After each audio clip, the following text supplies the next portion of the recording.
タイで一番人気の日本アニメは？この質問にドラえもんと答えた人はかなり時代遅れかもしれません。今タイで一番お金を生む日本アニメはドラえもんではありません。もちろんドラえもんはタイにおいてレジェンドです。知らない人はいない、まさに国民的アニメです。しかし今この瞬間、タイ人の若者が財布の紐を緩め行列を作り熱狂している対象はドラえもんではありません。ドラえもんは人気がある、でももはや一番ではない。今日はタイにおける日本アニメのトレンドから日本ブランドの現在地を解説しますので、ぜひ最後までご覧ください。今タイ人はどんな映画を見ているのでしょうか。2024年タイ映画は市場シェア 54% という驚異的な数字を叩き出しましたが、2025年はその勢力図が一変しました。ハリウッド大作、タイ製ホラー、そして日本のアニメ、この3つがタイ人の心を奪った年となりました。2025年タイ年間興行収入1位はハリウッド映画のアバター。興行収入は 4.5 億バーツ規模のメガヒット。ジェームズ・キャメロンの魔法はタイでも健在でした。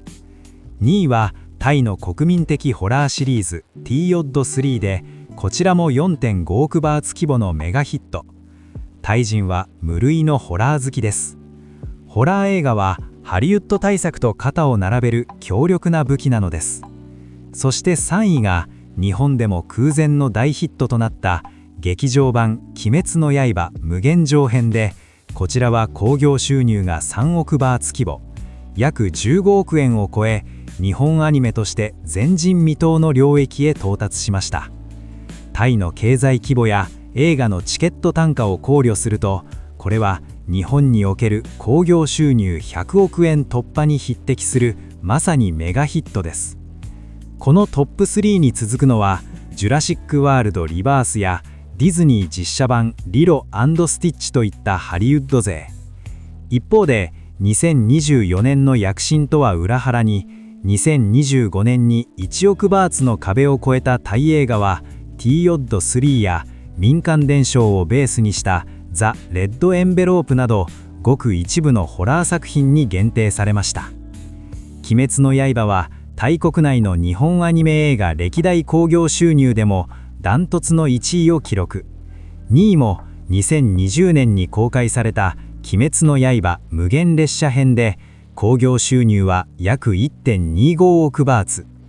こちらも日本アニメとしては初めて1億バーツの大台を超え、日本アニメの限界突破と言われましたが、今回の無限上編はわずか数年でこの数字を2倍以上塗り替えてしまったのです。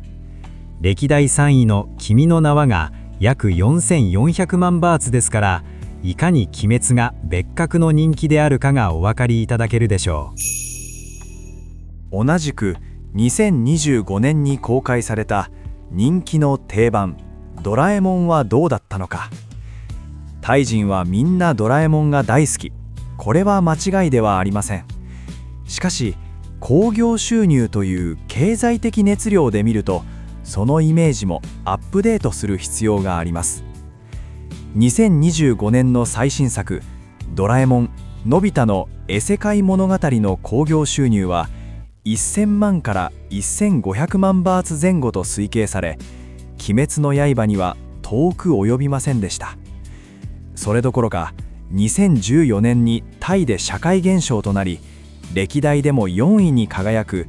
スタンドバイミードラえもんの約4100万バーツの記録すら大きく下回る結果となったのです。なぜこれほどまで差がついたのか。それはタイにおける人気の質が子ども向けの定番から全世代を巻き込む社会現象へと劇的に変化したからです。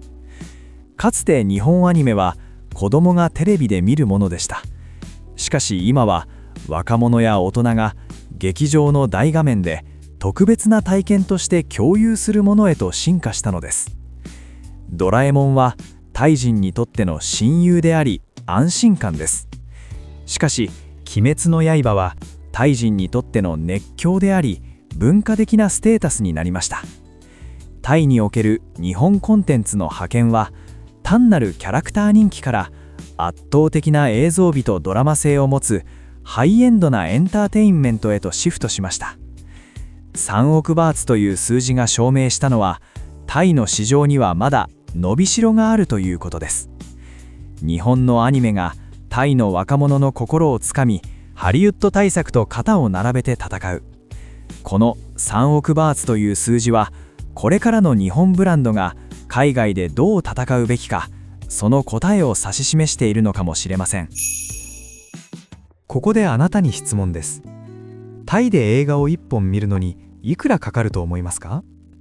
タイは物価が安いから500円くらい？日本よりも安いと思う。これは半分正解で半分間違いです。実はタイでは二極化が進んでいるのです。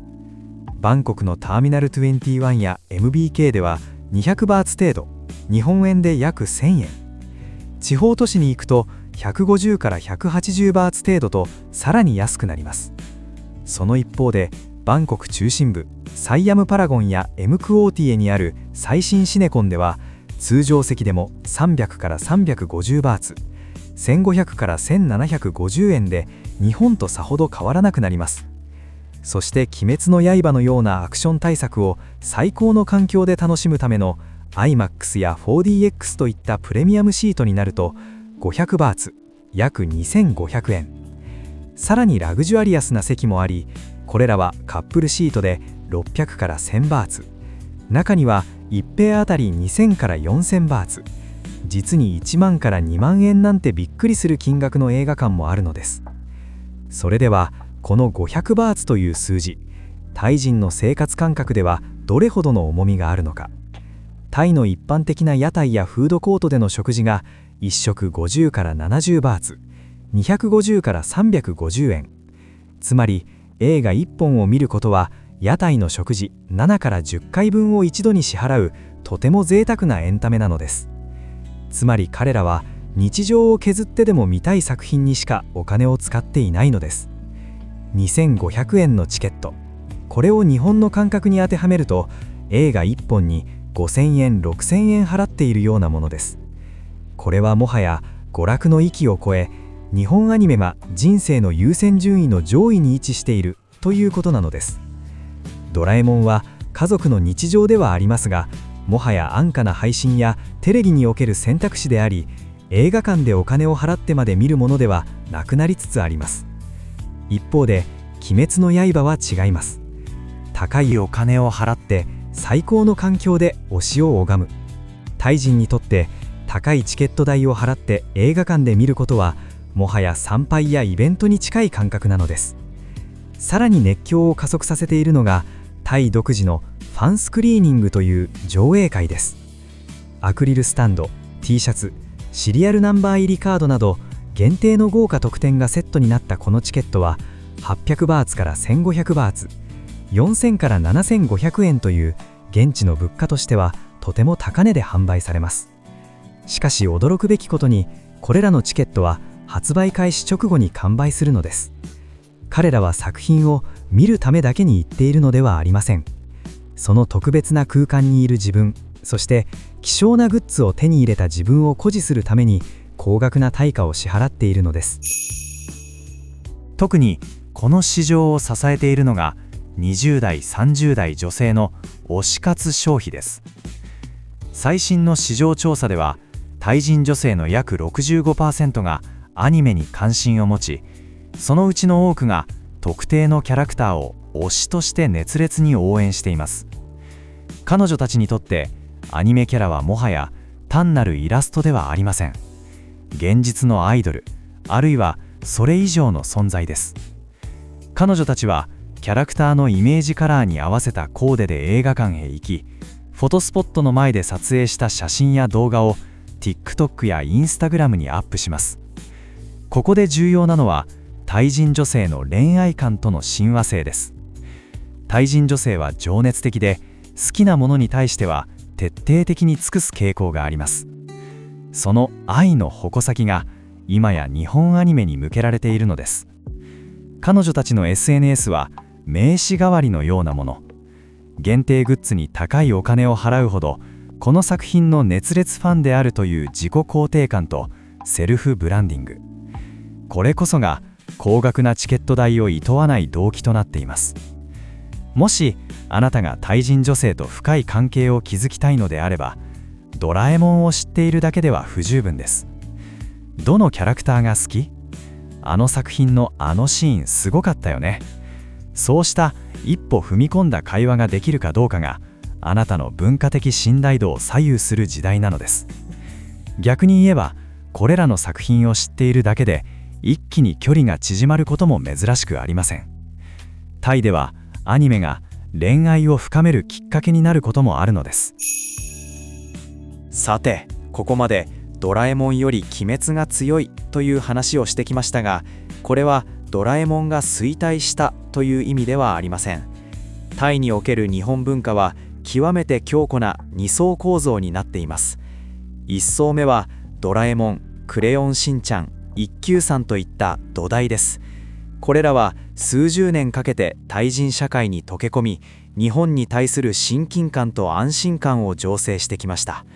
いわばタイという土地に深く張られた根です。2層目は鬼滅の刃、呪術廻戦、チェンソーマン、推しの子といった熱狂です。最新の流行、SNS 映え、そして圧倒的なクオリティ。これらは子供向けの人気ではなく、大人が金を使う人気コンテンツになったのです。韓国コンテンツが流行という強い風を吹かせても、日本の根っこは揺るぎません。なぜなら日本アニメはタイ人の思い出、過去と熱狂、現在の両方を支配しているからです。ドラえもんは思い出を売っている。そして鬼滅は熱狂を売っているのです。そして今タイでお金が動くのは思い出ではなく熱狂なのです。アニメは単なる子供の娯楽ではありません。それは国境を越え、世代を超え、時に高額な対価を払ってでも手に入れたい生活の一部なのです。あなたはこの変化をどう見ますか？あなたは今のタイのアニメ熱をどう感じましたか？ぜひコメント欄で教えてください。